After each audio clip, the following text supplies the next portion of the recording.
Asiphinde sinibingelele sinamukele ngaphansi kwe-YouTube channel uSiba LukaZulu.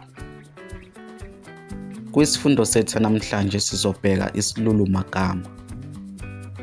Ake sihambe sithathe amagama ambalwa ebese sibheka ukuthi achaza ukuthini. Igama lokuqala ke sizolithatha igama elithi uFasimba.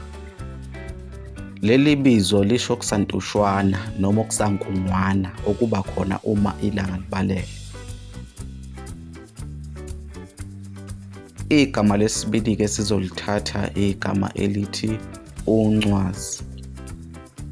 Leli bizo lisho into efiphazayo eyinkungwana eyenza kungabonakali kahle. Igama lesithathu ke sizolibheka igama elithi umxhaka.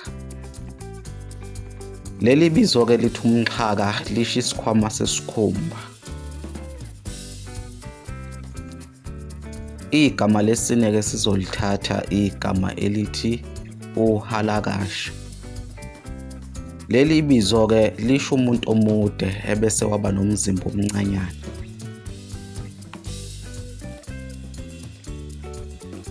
Igama lokugcina ke sizolithatha igama elithi iziqando. Leli bizo ke lona lisho uhlobo lwemivi emncane enolaka etinyela kabuhlungu. Umbukiso wethu namhlanje sizobamba khona lapha. Asiphinde sikunxanxe ukuthi usubscribe ngaphansi kwe-YouTube channel, ushiye ukuphala kwakho lapha kuma-comment, uphinde ulike nevideo yethu namhlanje. Kuze kube ngokuzayo, siyavalelisa.